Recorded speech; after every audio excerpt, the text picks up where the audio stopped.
Shalom, Salam. shalom puji Tuhan. Ya, shalom, Pak Dokter. Selamat malam semua rekan-rekan para hamba Tuhan dan juga partisipan yang hadir pada malam hari ini.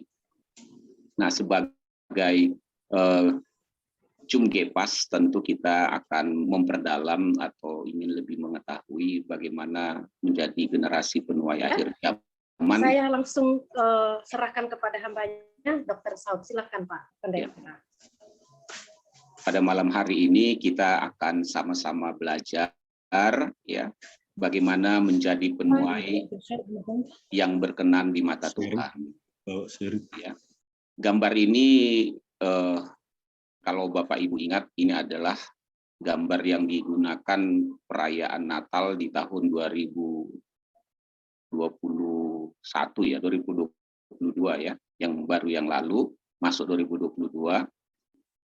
Dan sangat bagus gambar ini karena gambar ini menggambarkan beraneka ragam kondisi ya manusia yang ada di sekitar kita ya. Hampir tergambar semua di situ yang dalam keadaan terpuruk dan sebagainya. Dari gambar hidup itu saudara lihat seorang ibu yang merangkul seorang anak yang sedang menderita. Jadi ini gambar sangat bagus mewakili dan lihat ada tangan yang menyingsingkan lengannya untuk merangkul mereka, ya. Dan saya sangat bagus dan banyak menggunakan gambar-gambar ini dalam pelayanan sekarang. Oke, slide selanjutnya.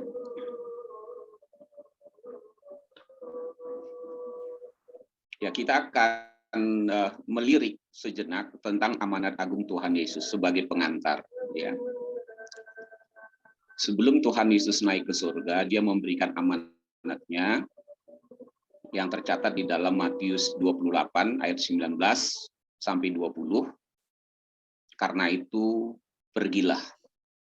Karena Yesus sudah menyelesaikan, karena itu pergilah. Jadikanlah semua bangsa muridku dan baptislah mereka di dalam nama Bapa, Anak, dan Roh Kudus. Dan ajarlah mereka melakukan segala sesuatu yang telah kuperintahkan kepadamu, dan ketahuilah aku menyertai kamu senantiasa sampai kepada akhir zaman. Sebagai seorang calon penuai atau penuai ya, yang sudah menjalankan amanat agung ini, butir-butir kalimat yang terkandung di dalamnya tidak boleh kita lupakan karena mengandung arti yang sangat besar. Kalau kita melupakan ini, maka kita tidak sesuai lagi dengan pedoman atau acuan yang sudah diperintahkan oleh Yesus. Jadi pertama itu adalah pergi. Jadi seorang penuai itu harus pergi, ya, keluar dari dirinya sendiri, ya, untuk melihat atau untuk menjangkau. Nah, orang-orang yang dijangkau itu harus dijadikan, ya, semua menjadi murid. Lalu dibaptis. Nah, yang keempat ini penting, dan ajarkanlah mereka melakukan segala sesuatu yang telah kuperintahkan kepadamu. Nah, jadi perintah itu suruh pergi, ada 3 tugas, jadikan, baptis, dan ajarkan. Nah, banyak kelalaian sebenarnya di ayat 20 ini, ya. Dan ajarkanlah mereka melakukan segala sesuatu. Nah, ini yang membuat nanti saya katakan kegagalan seorang penuai. Jika kita melakukan hal ini, maka penyertaan Tuhan itu akan senantiasa, artinya akan terlihat. Ya, tidak usah kita minta pun penyertaan Tuhan itu akan mengikuti, bahkan sebelum, saat, dan setelah, gitu ya, itu akan menyertai. Oke. Inilah nanti yang akan kita bahas bagaimana mengaplikasikannya berdasarkan pedoman Alkitab. Ya, slide selanjutnya. Nah, teladan Yesus Kristus. Ini teladan artinya Yesus memberikan contoh. Nah, sambil saya ingatkan kembali kalau ketika Yesus mau melakukan tugas, jadi kalau berkata begini, kalau ada amanat katakannya pergilah, maka sebelum pergi itu ada persiapan, ya, pelengkapan yang diberikan. Yesus juga seperti itu.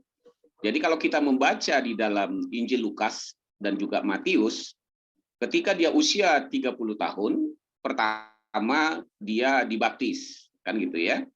Setelah dibaptis di Sungai Yordan, Roh Kudus turun ke atasnya, lalu ada suara yang berkata, inilah anak yang kukasihi, kepadanyalah aku berkenan. Setelah selesai itu, Tuhan Yesus dibawa, kita katakan ya, dibawa oleh iblis untuk mengalami pencobaan di padang gurun. Jadi ada proses pencobaan yang harus dilalui. Setelah selesai itu, Yesus mulai pelayanannya di Nazaret. Nah, ketika ada dia di dalam sebuah sinagogi, ya, dia diberikan sebuah kitab yang membuka Injil, kitab Yesaya pasal 61, itu ada ditulis di dalam Lukas 4, ya. Lalu dia baca, Roh Tuhan Allah ada padaku, karena ia telah mengurapi aku, ia mengutus aku untuk titik-titik sebagainya. Ya, jadi pergi untuk tugas itu, kira-kira seperti itu, ya. Kalau sudah dilengkapi tidak pergi, ya nggak ada gunanya. Jadi Yesus sendiri memberikan contoh, beginilah harusnya menjadi seorang penuai, ada tahap-tahapnya, ya, untuk menjalankan tugas. Nah, di sini kita lihat keteladanan Yesus di dalam Matius 9 ayat 35, dia berkeliling, artinya tidak tinggal di tempat. Nah, istilah berkeliling ini tidak mesti harus pergi ke semua tempat. Berkeliling bisa di tempat Anda sendiri juga bisa, ya. Berkeliling di rumah, kira-kira gitu ya. Artinya sudah menaruh perhatian orang-orang di sekitar, ya. Baru keluar lebih jauh lagi. Nah, di sini katakan ke semua kota dan desa. Nah, setelah dia berkeliling, apa yang dilakukannya? Mengajar. Berarti seorang yang menjadi penuai harus tahu apa yang perlu dia ajarkan, gitu ya, sebagai kelengkapan dia sebagai seorang penuai. Lalu dia memberitakan Injil. Jadi ada mengajar, memberitakan Injil. Yang ketiga, melenyapkan segala penyakit dan kelemahan. Nah, ini kelengkapan-kelengkapan ini sudah dimiliki oleh Yesus. Dan juga kepada para penuai yang mau terjun. Oke, kita lihat slide selanjutnya. Di dalam Matius 9 ayat 36, ya, ketika dia berkeliling, dia melihat orang banyak. Jadi tuh, seorang penuai itu tidak boleh tidak melihat orang banyak, gitu ya. Melihat orang banyak. Jadi ketika dilihat oleh mata, ya, lalu masuk ke hatinya, maka tergeraklah hatinya oleh belas kasihan. Artinya dia peduli, dia care untuk menyelesaikan hal ini atau membantu masalah ini supaya diselesaikan.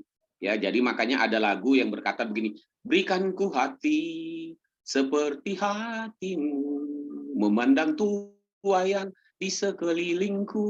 Nah, jadi hati ini harus diminta, harus dimiliki seorang penuai.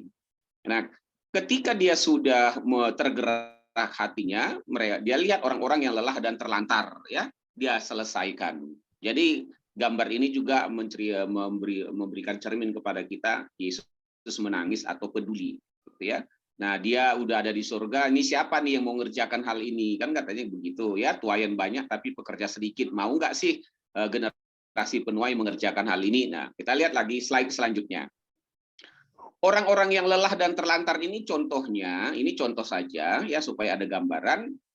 Ya, dikatakan dalam Yakobus 5, saudara-saudaraku, jika ada di antara kamu yang menyimpang dari kebenaran, nah, menyimpang dari kebenaran oleh karena apa? Mereka lelah dan terlantar. Seperti gambar ini, ada seorang wanita yang ditangkap dalam perzinahan, ya.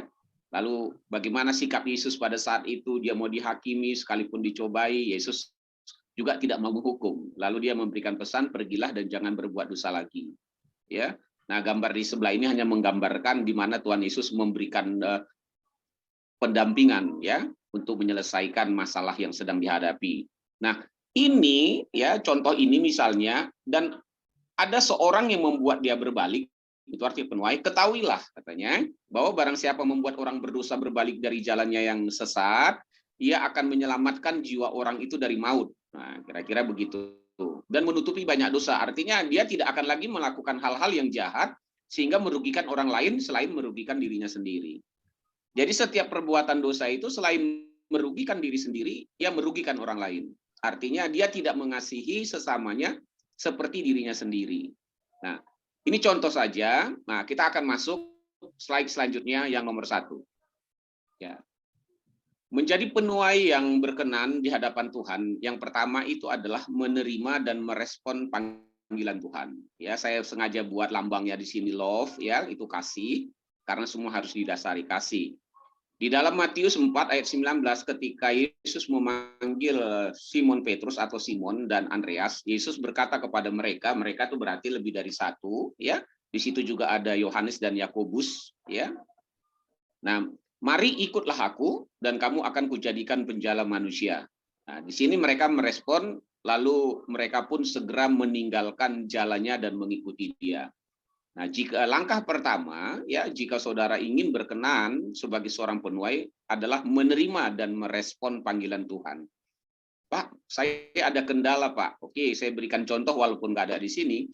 Ketika Tuhan memanggil Yeremia, ya, Yeremia mengatakan, saya masih muda, nggak bisa berbicara, saya nggak pintar berbicara Tuhan. Lalu akhirnya Tuhan menjamah, menaruh di lidahnya, di mulutnya perkataan dari Tuhan, pergilah kemana kamu, aku utus, lalu dia pergi. Yesaya berkata, aku ini seorang najis bibir, saya ini orang yang berdosa, ya, nggak pantas untuk itu. Lalu Tuhan memulihkan, ya, mentahirkan dia. Nah, siapa yang hendak kuutus, ya? Lalu dia bilang, ini aku Tuhan, utuslah aku. Jadi ada proses untuk keluar dari kondisi. Nah, bagaimana menerima dan merespon panggilan Tuhan? Jangan kita terpaku merasa diri kita tidak layak atau tidak pantas, gitu ya. Yang penting kita menerima dan merespon panggilan Tuhan. Itu pertama. Ya, dan ini nggak boleh diputar. Yang kalau yang pertama ini tidak, nggak bisa masuk yang kedua, ya, kira-kira begitu. Nah, oke, yang kedua slide. Yang kedua, ketika saudara pergi menjadi penjala manusia, maka jiwa yang dituai harus jadi jemaat Tuhan. Nah, itu harus saudara pastikan, ya, jadi jemaat Tuhan. Yang jadi jemaat Tuhan itu artinya percaya pada Yesus, atau selain Pak, dia sudah percaya Yesus tapi dia artinya bertobat. Nah, jadi jemaat Tuhan itu, ini pesan yang penting. Karena tokoh yang sedang saya sorot ini adalah Petrus. Petrus itu menjadi contoh penuai, ya, yang memang dipilih oleh Yesus, kepribadiannya sangat unik, ya. Maka ketika Yesus memanggil Petrus, ya, marilah kamu akan kujadikan penjala manusia, lalu dia berkata kepada Simon Petrus, ya, Matius 16 ayat 18, dan aku berkata kepadamu, engkau adalah Petrus, dan di atas batu karang ini aku akan mendirikan jemaatku dan alam maut tidak akan menguasainya. Artinya, jiwa-jiwa yang kamu jala itu harus kamu jadikan jemaat aku, ya, dan kamu harus kumpulkan jadi jemaatku. Nah, ini yang harus diketahui oleh para penuai. Jangan menuai, Pak, saya pergi ke sana menginjili, terus kemana orang yang saudara injili? Ya, dititip saja kepada gereja lain begitu, ya. Itu tidak berkenan kepada Tuhan, ya. Karena nanti saya akan beritahu, gitu ya, bahwa pada prinsipnya jawatan penginjil dan pastoral itu tidak boleh dipisah, ya. Hanya berbedanya tingkat presentasinya saja. Misalnya begini, saudara bergerak 75% penginjilan, 25% pastoral. Saudara bergerak pastoral 75%, 25% harus penginjilan, setidaknya begitu. Jadi tidak boleh tidak ada penginjilan dan pastoral, itu tidak boleh dipisah. Jangan terpaku dengan jawatan-jawatan yang dibilang jadi saudara hanya pergi menginjil, nanti pastoral orang lain. Nah, itu keliru pandangan itu, ya. Itu kalau udah di dalam sebuah gereja yang timnya solid boleh, tetapi secara personal ini harus saudara miliki. Karena itu yang dikatakan Yesus kepada Simon Petrus. Oke, slide selanjutnya. Yang ketiga, seorang yang mau melakukan penuaian, ya, dan mendirikan jemaat Tuhan, dia harus melewati proses hidup. Ya. Jadi harus tahu ada proses hidup yang harus dilayani saudara dan saya, dan harus melewati itu baru baik, gitu ya. Jadi dikatakan di sini, Simon, Simon, lihatlah iblis telah menuntut untuk menampi kamu seperti gandum, tetapi aku telah berdoa untuk engkau supaya imanmu jangan gugur. Dan engkau, jikalau engkau sudah insaf, kuatkanlah saudara-saudaramu. Ya, jadi ada proses supaya dia insaf. Kalau kita bilang bertobat, ada kekurangan kelemahan daripada Simon Petrus yang harus diperbaiki. Walaupun nampaknya kalau saudara baca, dia terlalu percaya kepada dirinya sendiri. Aku tidak akan mungkin menyangkal engkau, katanya kan kira-kira begitu. Tapi Tuhan Yesus bilang, sebelum ayam berkokok 3 kali, Simon Petrus, engkau sudah menyangkal aku, gitu ya. Jadi ada yang perlu di proses hidup yang harus dilalui oleh Simon Petrus. Saudara dan saya juga begitu. Tuhan Yesus pun seperti itu, tetapi bukan pribadinya yang diproses, tetapi dia harus melewati pencobaan di padang gurun. Kira-kira begitu. Jadi iblis ini selalu menuntut begitu. Ada yang secara langsung atau tidak langsung. Nah, saudara harus mulai meyakini bahwa siapapun dia, ya, yang mau terjun di dalam penuaian pasti mengalami proses ini. Tidak ada yang tidak, gitu ya. Sehingga saudara harus melewati ini dan menang, gitu. Karena kalau tidak nanti saudara menjadi pelayan, artinya ya mau membuat orang lain bertobat, diri kita sendiri aja belum bertobat, kira-kira begitu ya. Nah, oke. Terus selanjutnya, silakan Pak. Ini ada 5 langkah aja ya. Yang keempat, ya, seorang penuai yaitu penginjil dan pastoral haruslah digerakkan oleh kasih, gitu ya. Makanya Tuhan ingin agar kita benar memiliki kepastian mengasihi Tuhan dan sesama. Dikatakan oleh Tuhan Yesus di dalam Yohanes 21, sesudah sarapan Yesus berkata kepada Simon Petrus, "Simon anak Yohanes, apakah engkau mengasihi aku lebih daripada mereka ini?" Ya, jawab Petrus kepadanya, "Benar Tuhan, engkau tahu bahwa aku mengasihi engkau." Nah, jadi ada kepastian. Nah, kalau memang engkau mengasihi aku, kata Yesus kira-kira gitu, gembalakanlah domba-dombaku. Nah, pertanyaannya gini, dari mana domba-domba itu? Tentu dari penuaian, ya, dari dia menjala jiwa. Jadi menjala jiwa dengan kasih, menggembalakan dengan kasih. Jadi tidak bisa dipisah itu. Nah, saya hanya mau menyampaikan begini. Ya. Kalau berbicara jadi seorang gembala, jika ada saudara menjadi seorang gembala seperti saya ini, berkata demikian. Gembala yang baik akan melahirkan jemaat, ya, yang menjadi penjala jiwa yang militan. Saya ulangi lagi, gembala yang baik di gerejanya akan melahirkan jemaat-jemaat yang menuai secara militan. Nah, ya, penuai-penuai ya yang militan, gitu ya kan, akan didukung oleh penggembalaan yang kuat. Jadi nggak bisa dipisah itu. Ya, jadi kita harus tahu. Jadi makanya kita katakan begini, kalau penggembalaan kita tidak membuat dampak jiwa-jiwa bertambah, yang kita harus perhatikan adalah penggembalaan kita yang harus kita perbaiki, karena domba-domba sudah diserahkan ke kita, tetapi kita tidak melihat mereka sebagai calon penuai yang gagah perkasa untuk di lingkungan di mana mereka berada, mau di kantor dan sebagainya. Nah, ini yang penting nanti dilihat. Nah, slide selanjutnya. Nah, perhatikan tugas penggembalaan, kan dikatakan tadi ya, gembalakanlah domba-dombaku. Nah, jiwa-jiwa yang sudah dituai, yang dijala oleh Simon Petrus, ya, itu harus menjadi jemaat. Nah, jemaat-jemaat ini bisa hilang, gitu loh istilahnya. Bisa hilang oleh karena sesuatu hal, maka engkau harus mencarinya. Jadi gambar-gambar ini saudara perhatikan, domba-domba bisa dalam kondisi seperti gambar ini, ya, jemaat saudara bisa seperti itu. Kalau dia tersesat, harus saudara bawa pulang, ya. Jadi hilang dicari. Kalau dia tersesat, bawa dia pulang. Kalau dia luka, saudara harus balut. Kalau dia sakit, saudara harus kuatkan. Nah, yang gemuk dan kuat Anda lindungi agar mereka menjadi penuai-penuai, menjadi saksi, ya, karena domba-domba ini harus diarahkan menjadi garam dan terang dunia. Nah, ketika mereka menjadi garam dan terang dunia, mereka akan menjadi penuai. Nah, inilah tugas penggembalaan yang benar, ya, yang harus kita lakukan. Jadi para penuai harus tahu, nanti kalau saya menuai jiwa itu harus saya apain? Ya, saudara harus gembalakan dia karena dia jemaat Tuhan, gitu ya.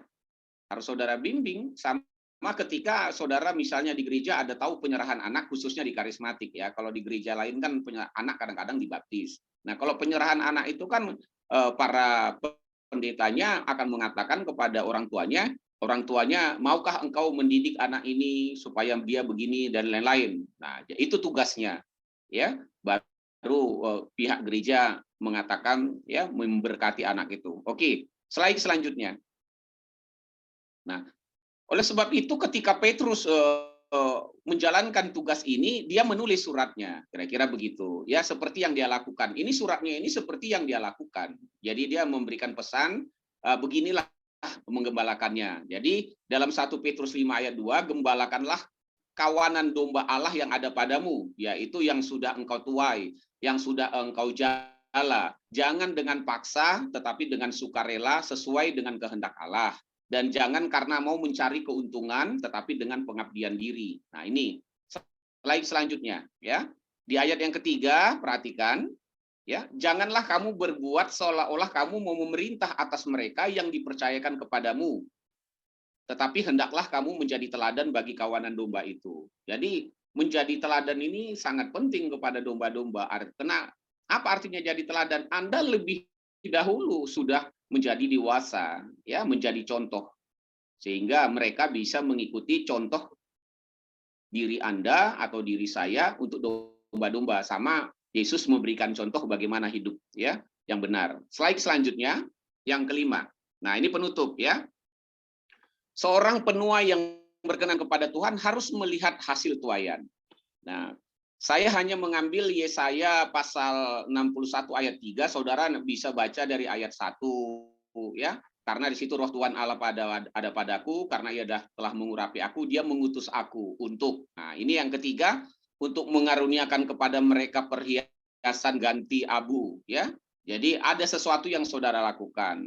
Minyak untuk pesta ganti kabung, nyanyian puji-pujian ganti semangat yang pudar. Nah, jadi semua jemaat yang kita layani itu, yang kita jangkau itu, masukkan kriterianya yang mana dia.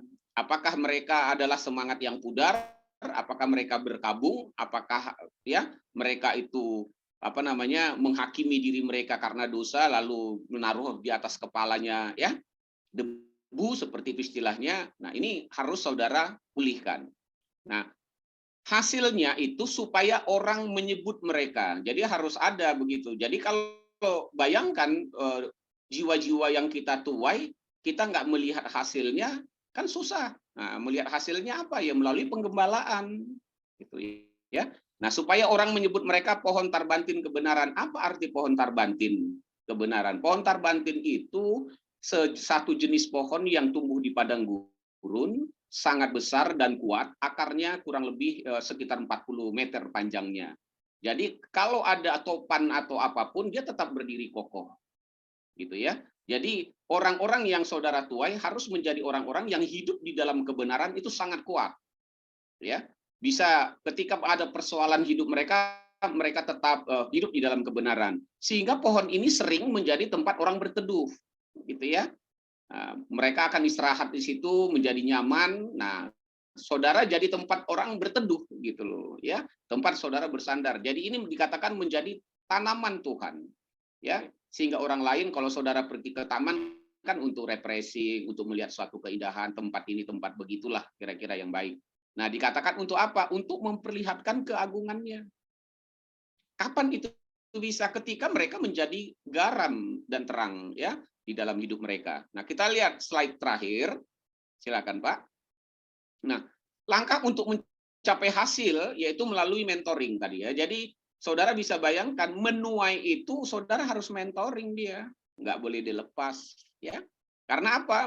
Mereka yang saudara tuai itu mereka akan membangun reruntuhan yang sudah berabad-abad. Artinya ada sesuatu yang runtuh dalam kehidupan mereka, lalu Anda membantu mereka untuk membangunnya. Kalau saudara biarkan saja, atau saudara percayakan kepada gereja lain menerima jiwa yang saudara injili, belum tentu dia melakukan hal seperti ini, gitu ya. Jadi Anda harus terlibat di dalamnya. Nah, kalau saudara katakan anaknya dititip panti asuhan, ya saudara harus lihat anak itu ke panti asuhan, jangan menyerahkan hanya ke panti asuhan. Jadi kalau anak diserahkan ke panti asuhan itu artinya anak yatim, gitu ya. Orang tuanya nggak ada, atau orang tuanya ada tapi orang tuanya miskin tidak mampu membesarkan, dititipkan ke panti asuhan, gitu, karena orang tuanya tidak mampu.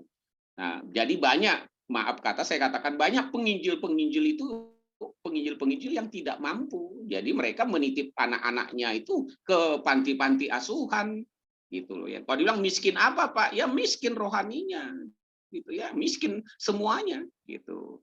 Jadi dia bilang tugas saya jadi penginjil, Pak. Udah itu tinggalkan, ya Anda penginjil yang miskin ceritanya, bukan miskin uang, ya. Rohani Anda miskin, tanggung jawabnya juga miskin, gitu loh. Nah, penuai di akhir zaman tuh nggak boleh seperti itu, ya.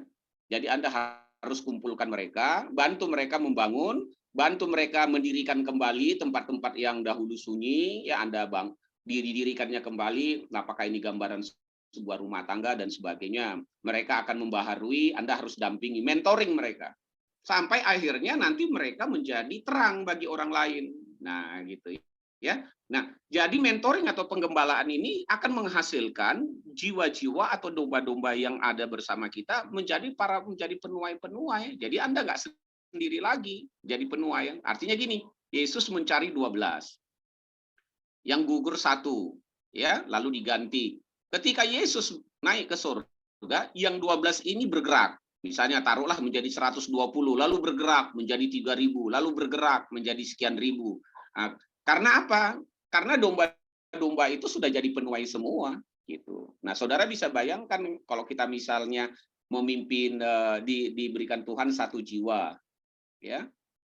Lalu jiwa itu kita layani di rumahnya, lalu jiwa itu akan mengajak orang lain, lalu saudara dewasakan mereka menjadi terang, dia menjadi berkat orang lain, lalu berkumpul, makin banyak saudara yang kasih, ya, itu akan makin banyak. Nah, itu nanti hasilnya bisa saudara lihat, mereka menjadi terang di dalam Yesaya 60, ya, katanya anak laki-laki, anak perempuan akan digendong, jadi datang, ya, terus orang-orang lain yang istilahnya yang punya pengaruh melihat cahaya Anda, mereka datang, menopang, menyokong saudara. Terus Anda yang tadi kurang biaya gara-gara pelayanan saudara, mereka ya datang. Keuangan ya itu akan datang. Nah, kalau seandainya misalnya keuangan kita tidak jalan, itu karena domba-domba itu belum menjadi berkat. Anda yang kecapean sendiri, gitu loh. Ya, mereka itu aset yang dari Tuhan yang harus kita perhatikan. Ya, selanjutnya, ya.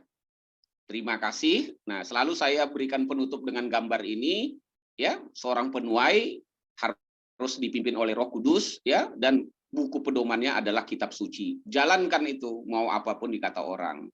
Saya rasa itu yang pengantar dari saya, ya. Jika ada nanti pertanyaan atau pendapat silakan, karena kita berbagi, para hamba Tuhan bisa berbagi. Kalau ada berbeda tidak masalah. Ya, karena kita saling memperkaya. Tuhan Yesus memberkati. Saya serahkan kembali kepada Ibu Sylvia.